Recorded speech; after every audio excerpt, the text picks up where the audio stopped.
Inatosha. Sawa.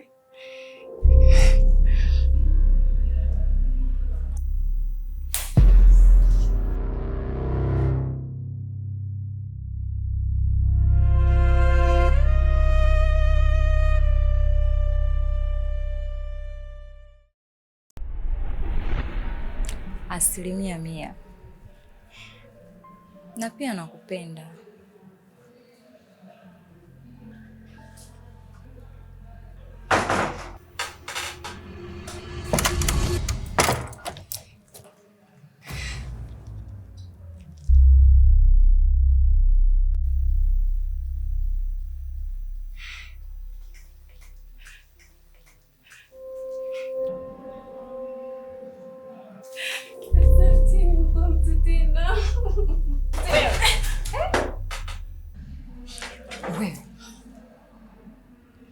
Mbona kumbatia ume za watu?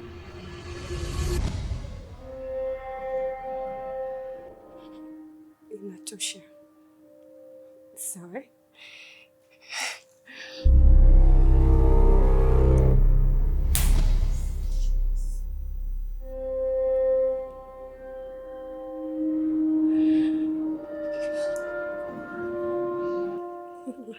Tosha.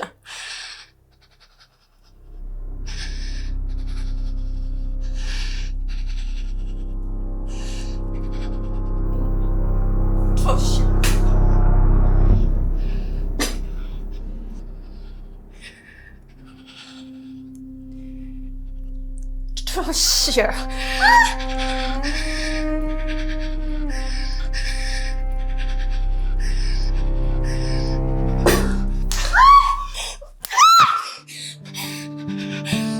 Hivi kwani moyo wangu ndo kikwazo? Upendo wangu ndio chanzo, roho yangu haishi mizozo, kweli ni pazo dunia.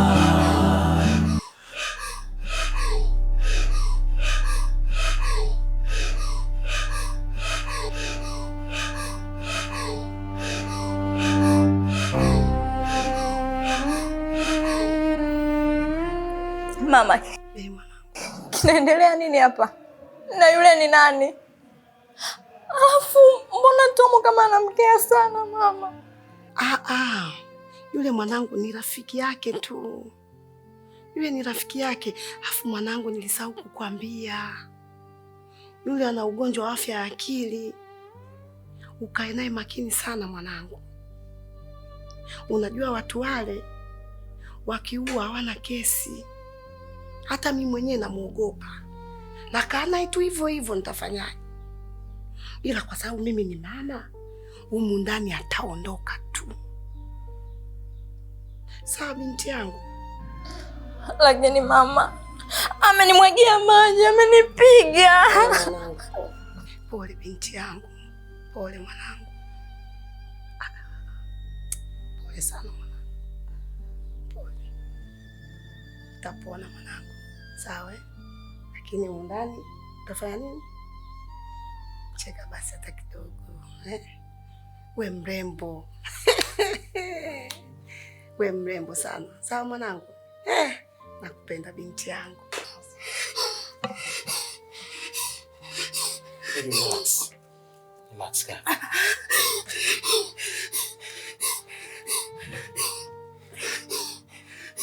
Relax.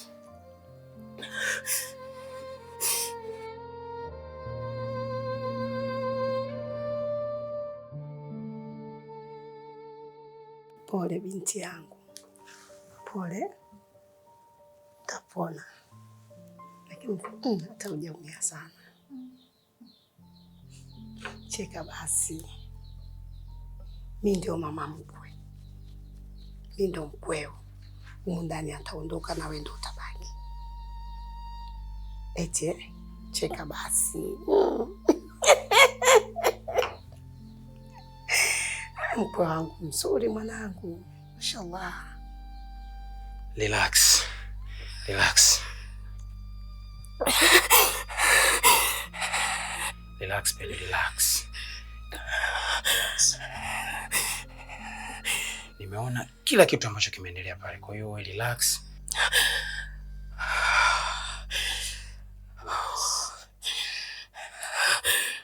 Mimi nitajua nini cha kufanya. Kwa hiyo relax, sawa? Alafu pia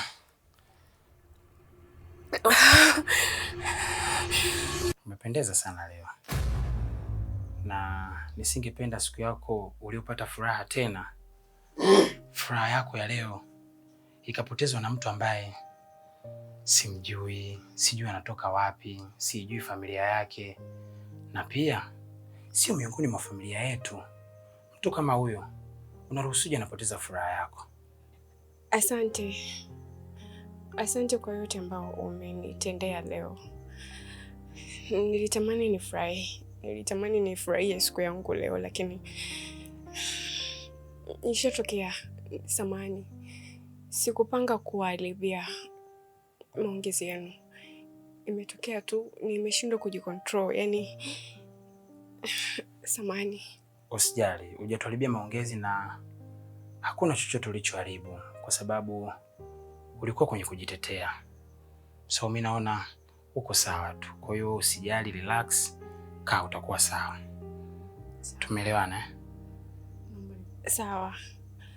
Samahani, naomba nipumzike. Na nadhani baadaye nitakuja kuona vyote ulivyonunua. Kila nikibabu nakosa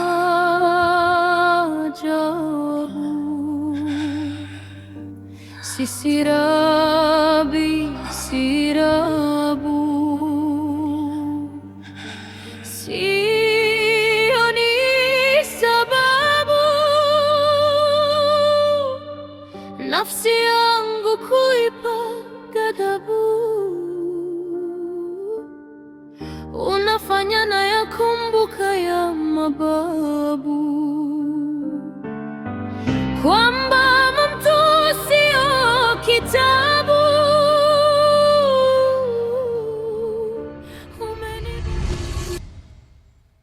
Hivi dada, kwa nini tusimpeleke mtoto kwa mamake? Mtoto? Kwani si Tom kama kumsaidia? Basi tumpeleke kwa mamake. Kumbuka dada, tumeondoka huyu mtoto hali. Tumerudi mtoto analia, ina maana yuko hai. Basi tumpeleke kwa mamake. Mamake anajua nini? Hata kama hajui. Sikia nikwambie. Huyu mtoto ni wa kwangu. Sijui umenielewa? Kwa hiyo hakuna kokote atakapoenda. Dada, si anajua mtoto amekufa? Si ndio? Kwa hiyo mtoto ni wa kwangu. Sijui umenielewa? Alafu hicho kidomodomo chako cha kusema sijui mtoto, sijui kwa mama yake, sijui nini. Kichia hapo, mtoto ni wa kwangu na watu wote watakiwa kujua kwamba mtoto ni wangu. Dada watu wameugua uchizi kwa sababu ya huyu mtoto wake. Wewe, usitake kunipanda kichwani. Sijui unanielewa? Maswala yako yani unaniongelesha unavyojisikia, yani unaniona kama mimi mtoto mwenzio, yani unaongea tu, unaongea unachojisikia. Shika adabu yako. Sasa huyo mtoto unampeleka wapi? Utambue kwamba mimi ni nani kwako. Sijui unanielewa? Mtoto ni wa Pejo, arudi kwa mama yake. Chunga mdomo wako. Sio wa kwako ndo maana. Ndio nishakwambia kashakuwa kwangu wewe. Nakwambia hicho kidomodomo chako uangalie kauliza kuongea na mimi. Sijui umenielewa? Unataka kunipanda kichwani eh? Hata kama dada. Afu usinijibu mimi wewe. Dada, ndio nishakupiga sasa. Unasemaje? Maswala kuniletea upuuzi, kujifanya umekuwa umeota mapembe. Ife hiyo tabia. Kiburi chako huko sio hapa. Upuuzi mmoja.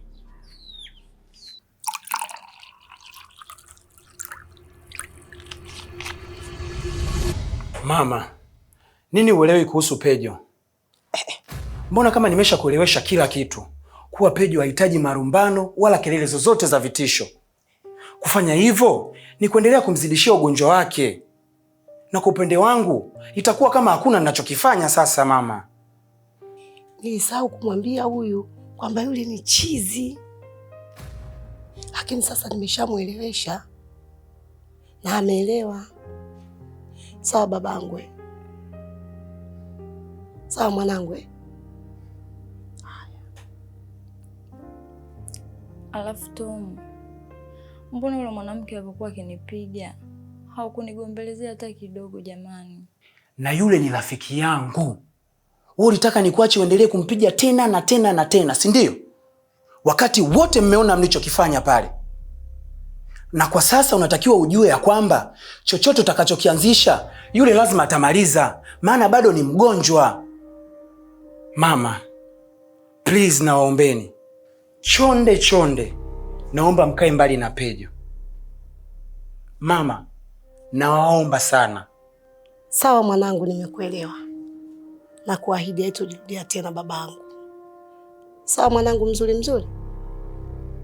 Sawa babangu Aya baba. Tom, alafu tulikuwa tunaongea, bado hatujamaliza. Tutaongea siku nyingine. Kwa leo sina mudi kabisa ya kuongea na mtu.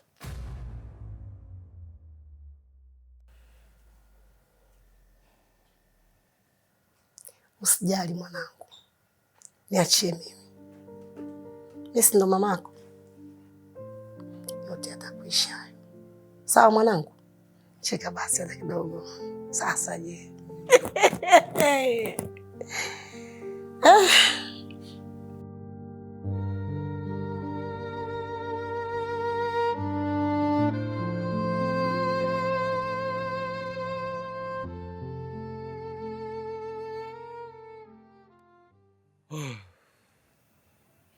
Najua kuna muda tuziruhusu akili zetu zifikirie vitu vikubwa.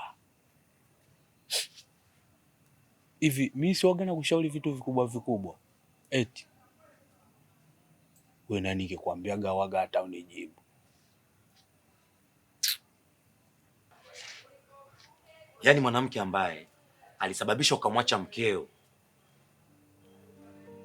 mwanamke ambaye ulimpenda, alikupenda, ulikuwa naye kwa shida zote, mvua, jua, shida na raha, mwanamke ambaye alithubutu kubeba kiumbe kwa ajili yako ili aje kukuzalia mtoto. Eti yule mwanamke anakuja kukuacha au anakuja kunyacha kwa ajili ya kwenda kuolewa na mwanamume mwingine. Hey!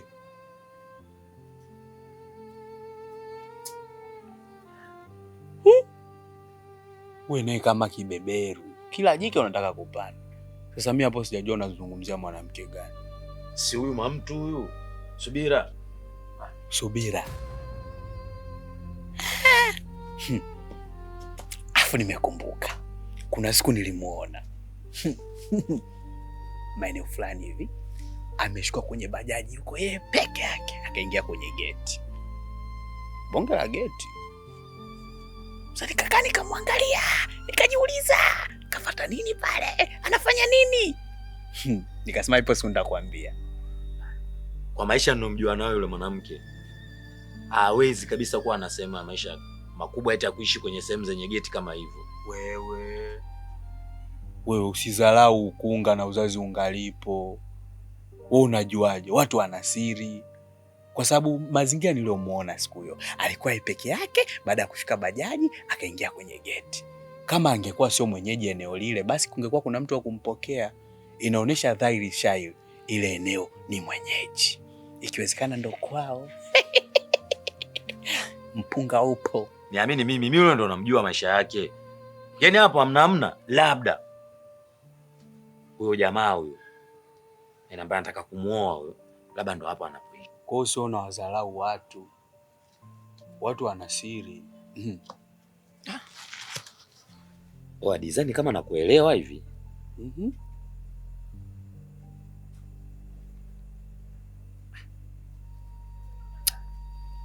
Okay. Mimi nimepata wazo. Wazo gani? Mimi nafikiri hapa kwenye hili swala la kuhusiana na kujua kwanza. Mimi nataka wewe nikupe kazi. Hey, tena. Nataka nikupe kazi ufanye research kuhusiana na hiyo nyumba. Kama ni kwao au kwa huyo jamaa. Ikiwa kama ni kwao, tunapeleka pesa ya posa huko. Ninachokitaka mimi mzee, nataka ku overtake. Yes, nataka kuingia hivi. Mimi nataka kupindua meza chap. Sababu nimeshagundua kwamba hapa mpango ndo huo. Yaani hapo labda isiwe kwao, lakini kama ni kwao, hiyo imeisha. Napiga zetu Pamba tunatupia, mimi na wewe tunavaa, tunawaka. Make sure tunawaka. Tunapiga vitu mwanangu. Hapo umeongea, umeukuza moyo wangu. Ngoja sikia. Mimi hapa nitafanya chini juu nihakikishe nijue pale ni kwa huyo mwanaume au ni kwao. Na kingine, si unajua nguo zangu ni chafu zote, yaani sio nzuri. Kwa inabidi kwenye hilo fungu la posa uniwekee kidogo kwa ajili ya kupendeza, na mimi siku naweza nikapata mdogo wake akawa mchumba wangu.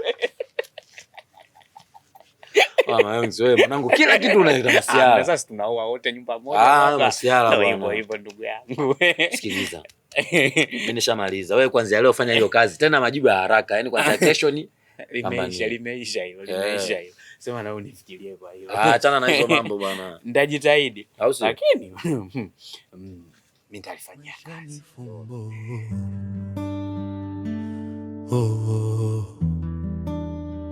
Kila nikifumba macho na kufumbua, nashindwa kufumbua fumbo, nashindwa kuhimili vishindo.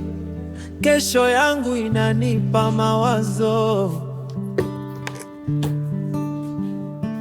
Hivi kwani moyo wangu ndo kikwazo?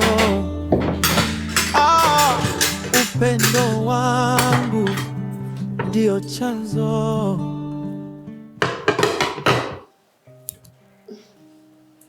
Usiniwekee mboga, nataka uniwekee mchuzi kidogo tu, alafu unichukulie na zabibu.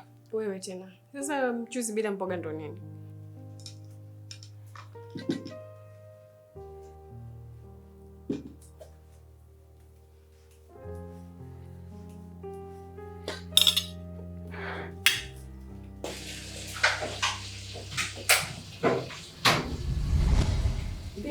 Akijaiva?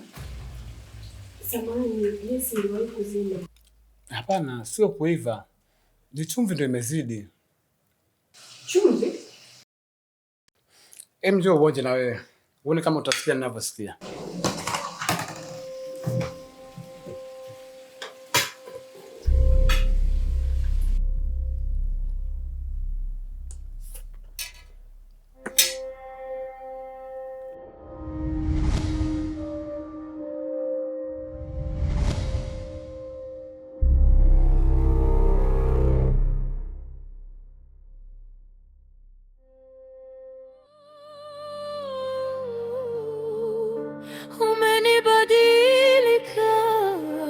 Umenibadilisha